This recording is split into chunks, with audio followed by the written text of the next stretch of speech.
ഭാഗത്ത് വലിയ രീതിയിലുള്ള ക്രമീകരണങ്ങളും ഗതാഗത ക്രമീകരണങ്ങളും അടക്കം നടക്കുന്നുണ്ട്. ഒപ്പം അവർക്കൊപ്പം എടുത്തു പറയുന്നുണ്ട്, പോലീസിനൊപ്പം എടുത്തു പറയേണ്ട കുറച്ച് ആളുകൾ കൂടിയുണ്ട്. വോളണ്ടിയേഴ്സ് ഉണ്ട് ഇവിടെ. ഒരു സംഘം വോളണ്ടിയേഴ്സ് നിൽക്കുന്നുണ്ട്. നമുക്ക് അവര് നമ്മളെ കണ്ടിട്ട് ശ്രദ്ധിച്ചിട്ടൊന്നുമില്ല. കുറെ നേരമായി അവര് ഈ ക്യൂവിൽ നിൽക്കുന്നവർക്ക് വെള്ളം കൊടുക്കാനായിട്ട് ജില്ലാ ഭരണകൂടം ഏർപ്പെടുത്തിയിരിക്കുന്ന വോളണ്ടിയേഴ്സ് ആണ്. ചെറിയ കുട്ടികളാണ്. അവരോട് സംസാരിക്കാം. എപ്പോ തൊട്ട് ഇവിടെ നിൽക്കാൻ തുടങ്ങിയതാ? ഇന്നോട്ടാണ് വൈകുന്നേരം തൊട്ടാ. നിങ്ങൾ എന്ത് ചെയ്യാം? Medical support team. അതൊക്കെ ശരിക്കും എന്താ ചെയ്യണേ? വോളണ്ടിയറിംഗ്. എവിടെയാ പഠിക്കണേ എല്ലാരും? പോളിടെക്നിക് എല്ലാരും ഓരോരുത്തരും. എങ്ങനെ ഇങ്ങനെ ഒരു വോളണ്ടിയറിംഗ് പരിപാടി ഉണ്ടെന്ന് അറിഞ്ഞ എങ്ങനെയാ വന്നേ? അപ്പൊ ആദ്യമായിട്ടാണ് വരണേ. സ്ഥലം എവിടെയാ? റാവുച്ചമ്പലം. നമ്മുടെ കരമനയാണ്, അയൽക്കാരാണ്. അപ്പൊ നമ്മുടെ കോളേജിൽ വന്നിട്ട് ഇങ്ങനെ ആവശ്യപ്പെട്ടപ്പോ എന്നാ വന്നേക്കാന്ന് വിചാരിച്ചു. നേരത്തെ പൊങ്കാലായിട്ട് എന്തെങ്കിലുമൊക്കെ ബന്ധമുണ്ടോ? National service scheme.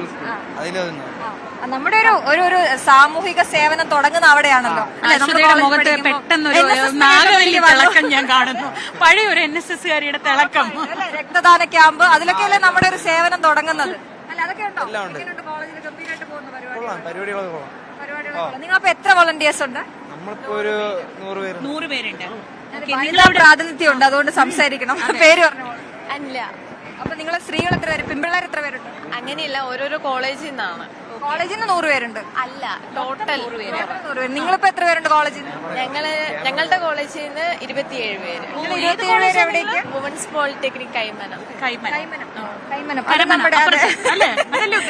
പോളിടെക്നിക് എന്നുള്ളവരാണ്. ഇവിടെ ഈ നേരത്തെ ഈ പരിപാടിയൊന്നും ഇല്ലായിരുന്നു, വെള്ളം കൊടുക്കുന്നതൊക്കെ. ഒരുപാട് പേര് കുഴഞ്ഞു വീഴുന്നൊക്കെ കണ്ടു. പക്ഷെ ഇപ്പൊ അവിടെ അങ്ങനൊന്നും കാണുന്നില്ല. നിങ്ങളാണ് അതിന് പിന്നിൽ. ഞങ്ങൾ എല്ലായിടത്തും നിന്ന് എല്ലാവരേക്കും വെള്ളം കൊടുത്ത് ഞങ്ങൾ ജീവൻ കൊടുക്കുന്നുണ്ട്. ഞങ്ങൾ ഇവിടെ എല്ലാരും വെള്ളം കുടിപ്പിക്കുന്നു. വെള്ളത്തിനൊരു ദാരിദ്ര്യം ഞങ്ങൾ വരുത്തും. ബാക്കിയുള്ളവരൊക്കെ എവിടെയാ അപ്പൊ നിങ്ങളുടെ കൂടെ?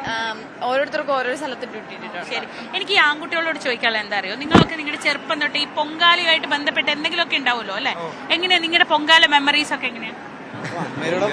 അമ്മയുടെ കൂടെ പോകും, പിന്നെ വലുതാവുമ്പം നമ്മൾ അവിടെ ഒന്നും നിക്കില്ല, പിന്നെ ചുറ്റിക്കറങ്ങി നടക്കും അല്ലെ? അങ്ങനെയൊക്കെ അല്ലേ? വൈകുന്നേരം ഗാനമേള കേൾക്കാൻ പോകും. കൊച്ചുനാളിൽ കൂടെ തന്നെ നിൽക്കാറുണ്ട്. പൊങ്കാലയ്ക്ക് സാധനങ്ങളെല്ലാം വാങ്ങിച്ചു കൊടുത്ത് കൂടെ തന്നെ നിൽക്കാറുണ്ട്. പിന്നെ ആറ്റുവൽ പൊങ്കാലയ്ക്ക് ഇതുവരെ അമ്മയോടെ വന്നിട്ടില്ല, മുമ്പ് അമ്മയൊക്കെ വന്നിട്ടുണ്ട്. അപ്പൊ ഇന്നിപ്പോ NSSന്റെ ഭാഗമായിട്ട് ഇവിടെ നമ്മളാണ് വോളണ്ടിയറിംഗ് ചെയ്യുന്നത്. നല്ലൊരു അനുഭവമാണ്. പറഞ്ഞു അതിന്റെ ഇടയില് കുറച്ച് വലുതാവുമ്പോ പിന്നെ നാണക്കേടാവും പൊങ്കാലയുടെ കൂടെ നിൽക്കാൻ. അപ്പൊ എന്താണെന്നറിയോ, ഫുൾ കറങ്ങി നടക്കുക, എന്നിട്ട് നല്ല കാഴ്ചകളൊക്കെ, ഇങ്ങനെ സുന്ദരമായ കാഴ്ചകളൊക്കെ കാണുക. പിന്നെ ഇപ്പൊ വോളണ്ടിയർ ആയതുകൊണ്ട് നമ്മൾ വോളണ്ടിയർ ആവുമ്പോ മാന്യന്മാരാ. ഞാൻ അത് ഉദ്ദേശിച്ചില്ല, ഇപ്പോഴല്ല, അതല്ലാത്തപ്പോ. അയ്യോ പാവം, പരിപാടി ഗാനമേളയൊക്കെ കാണാൻ പോലെ എല്ലാം കാണാം. അവിടെ ഇങ്ങനെ നാട്ടിലിങ്ങനെ ഈ വെള്ളം കൊടുക്കലും പൗരസമിതിയൊക്കെ ഉണ്ടോ? അന്നദാനം പൈമാരോടൊക്കെ നാട്ടിലുണ്ട്. അവിടെ ഉത്സവം നടന്നുകൊണ്ടിരിക്കുകയാണ്. എന്റെ ഒരു Arjun central polytechnic college computer engineering, Kallara, Venjaramoodu, Kallara. അവിടെ അത് നഗരത്തിന്റെ ഒരു തിരുവനന്തപുരത്തിന്റെ ഒരു അതിർത്തിയായല്ലോ ആ ഭാഗമൊക്കെ. അവിടെ നിന്ന് ഇങ്ങോട്ടുള്ള പൊങ്കാലയ്ക്കുള്ള വരും, അല്ലെങ്കിൽ അവിടെ എങ്ങനെയാ പൊങ്കാലയൊക്കെ? അവിടെ എന്ന് പറയുമ്പോ അമ്പലത്തിന്റെ സൈഡിലായിട്ട് അവിടെ ആ ഒരു ചുറ്റളവിനുള്ള കുറച്ച് സ്ഥലത്ത് മാത്രമാണ്. അപ്പൊ അവിടെ എന്ന് പറയുമ്പോ നമ്മള് സാധനങ്ങളെല്ലാം വാങ്ങിച്ച് അവിടെ നിന്ന് ഇടുക, അവിടെ തന്നെ അന്നദാന സദ്യകാരങ്ങളെല്ലാം കാണും, അത്രേ ഉള്ളൂ. വേറെ അല്ലാതൊന്നുമില്ല. നമ്മൾ തന്നെയാണ് വെള്ളം കൊടുക്കുന്നതും കാര്യങ്ങളും. ഇനി ഇപ്പൊ ഒരു ഉത്സവം നാളെ തൊട്ട് സ്റ്റാർട്ട് ചെയ്യുകയാണ്. അപ്പൊ ആ ഏരിയയിലെ അത്യാവശ്യം വലിയൊരു ഉത്സവമാണ്. അതായത് നാട്ടിലെ പൊതുസേവകരാ. ഈ ഉത്സവം കഴിഞ്ഞിട്ട് വേണോ അവിടുത്തെ ഉത്സവം നടത്താൻ? പരിപാടികളൊക്കെ നടക്കട്ടെ, ഉത്സവം ഗംഭീരമായിട്ട് നടക്കട്ടെ കേട്ടോ. അപ്പൊ ഉത്സവ ആശംസകൾ. എന്താ പറയേണ്ടത് സംശയം, എന്തെങ്കിലും പണിയാണോ? അതെ, ഇവര് മാത്രമല്ല വോളണ്ടിയേഴ്സ് ആയിട്ടുള്ള. നേരത്തെ പറഞ്ഞ പോലെ NSSന്റെ വോളണ്ടിയേഴ്സ് നമ്മൾ നേരത്തെ കണ്ടു. അതുപോലെ NCC കുട്ടികളുണ്ട്. അപ്പൊ അവരെല്ലാവരും, കുട്ടി പോലീസ് ഉണ്ട്. അപ്പൊ അവരെല്ലാവരും ഇതിന് നേതൃത്വം കൊടുക്കുന്നുണ്ട്. ഓരോരുത്തരും അവരുടെ കോൺട്രിബ്യൂഷൻ ഉണ്ട്. ഇവിടെയൊക്കെ പോലീസുകാരുടെയൊക്കെ ജോലി പകുതി കുറഞ്ഞു എന്ന് വേണമെങ്കിൽ പറയാം അല്ലെ?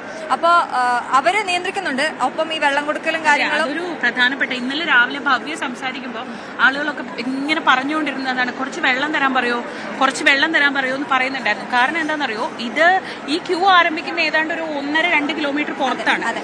ആ ക്യൂ കഴിഞ്ഞ് ഇങ്ങ് വരെ എത്തുമ്പോഴത്തേക്കും ഒരു വെള്ളമൊന്നും കിട്ടില്ല. പ്രത്യേകിച്ച് എത്ര പ്രായമുള്ളവരാണ് നിൽക്കുക, പല പ്രായത്തിലുള്ള ആളുകളാണ്. നിങ്ങൾക്ക് ക്യൂവിലേക്ക് നോക്കിയാൽ കാണാൻ പറ്റും, പല പ്രായത്തിലുള്ള ആളുകളാണ് നിൽക്കുക. അവർക്ക് പല അസുഖങ്ങളുണ്ടാകും, ഗുളിക കഴിച്ചിട്ട് നിൽക്കുന്നവരുണ്ടാകും, ഭക്ഷണ സമയത്തിന് കഴിക്കും.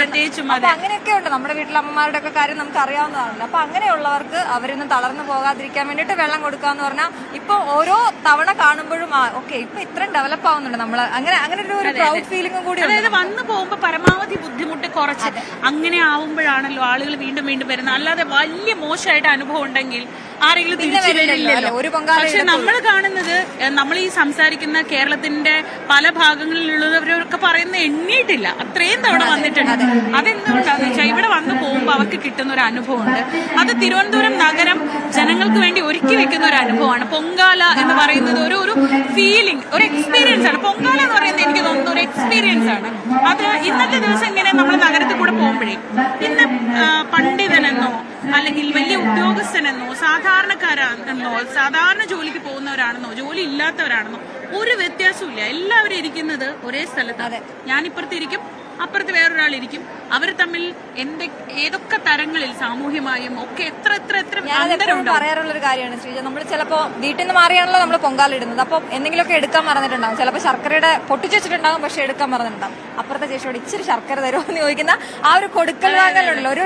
രണ്ട് പഴം ഉണ്ടെങ്കിൽ ഒരു പഴം ഇട്ടേക്കെന്ന് പറയുന്നത്. അപ്പൊ അതും കൂടി അവിടെ ഒരു അതിനെ കൂടി നമ്മൾ പറയണം. ഈ കുത്തിയോട്ട ബാലന്മാരുടെ കാര്യം പറഞ്ഞപ്പോ, പെൺകുട്ടികൾ ആദ്യമായിട്ട് സാരി എടുക്കുന്ന കാര്യം പറഞ്ഞപ്പോ, ആൺപിള്ളേര് വീട്ടിൽ നിന്ന് ആദ്യം മാറി നിൽക്കുന്ന ചിലപ്പോൾ കുത്തിയോട്ടത്തിന്. എനിക്ക് പക്ഷെ അതൊക്കെ എപ്പോഴും കേൾക്കുമ്പോ ഒരു ചെറിയ വിഷമം വരും. അത്രയും ദിവസമൊക്കെ മാറി. പക്ഷെ അത് അവർക്ക് വലിയ ഫെസ്റ്റിവലാണ് അല്ലെ, അതിനകത്ത് വലിയ രസമാണ്. പക്ഷെ ചിലപ്പോഴൊക്കെ ഇങ്ങനെ കുറച്ച് വിഷമിപ്പിക്കുന്ന കാഴ്ച കാണും. അതായത് ഇവരിങ്ങനെ തൊഴുത് പോകുന്ന സമയത്ത് വീട്ടുകാർ സൈഡിലൊക്കെ നിൽക്കുന്നുണ്ടാവും. അപ്പൊ ഇങ്ങനെ വീട്ടുകാരെ കാണുമ്പോ വിങ്ങുന്ന ചുണ്ടൊക്കെ ഇങ്ങനെ കുഞ്ഞുങ്ങളെ കണ്ടിട്ടുണ്ട്. പക്ഷെ കുറച്ച് കഴിയുമ്പോ അവരൊരു ടീമാവും. അവര് ഭയങ്കര രസമായിട്ട് ഇതിനകത്ത് ആഘോഷമാണ്. നേരത്തെ പറഞ്ഞ പോലെ പ്രത്യേകിച്ച് ആരും വഴക്ക് പറയാനൊന്നുമില്ല. ആകെ 1008 നമസ്കാരം പൂർത്തിയാക്കാൻ വേണ്ടിയുള്ള ഒരുക്കങ്ങളാണ്. പിന്നെ അവര് വളരെ പ്രിവിലേജ്ഡ് ആണ്. അവരെ ദേവിയുടെ സ്വന്തം ആൾക്കാരായിട്ടാണ്, തൊടാൻ പാടില്ല. ദേവിയുടെ സ്വന്തം ആൾക്കാരായിട്ട് എല്ലാരും കാണുന്നത്. അവരെ കാണുമ്പോൾ തന്നെ ഭക്തിയോടെ നോക്കും. ഓരോ പ്രായക്കാർക്കും പൊങ്കാല അതിന്റേതായിട്ടുള്ള ഇതാണ്. ഞാൻ നേരത്തെ പറഞ്ഞതിൽ ഒരു ഗണത്തിൽപ്പെടുന്നതാണ് കുഞ്ഞുങ്ങൾ. ഞാൻ പറഞ്ഞില്ല, അവധിയാണ്,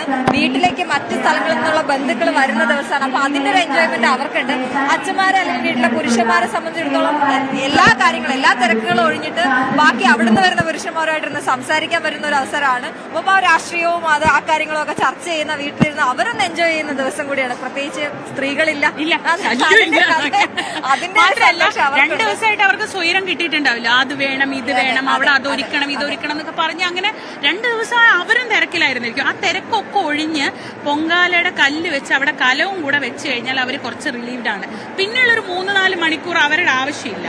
അപ്പൊ അവരവിടെ നിന്ന് അങ്ങ് മാറും. പിന്നെ അവർക്കൊരു റെസ്റ്റിംഗ് ടൈം കൊടുക്കുന്നുണ്ട്. പൊങ്കാലയ്ക്ക് മാത്രം വീട്ടിൽ നിന്ന് പുറത്തിറങ്ങുന്ന സ്ത്രീകളുണ്ട്. നമ്മളിപ്പോ കുറെ ആളുകളുടെയൊക്കെ വിശ്വാസം ഉണ്ടല്ലോ, ഇപ്പൊ ഭർത്താവ് മരിച്ച അല്ലെങ്കിൽ അടുത്ത ആരെങ്കിലും ഉള്ള അവർ മരിച്ചാലൊക്കെ പുറത്തേക്ക് ഇറങ്ങാത്ത ആളുണ്ട്. പക്ഷെ അവര് ചിലപ്പോൾ ആദ്യമായിട്ട് പുറത്തിറങ്ങുന്നത് ഈ അടുത്ത പൊങ്കാലയ്ക്കായിരിക്കും.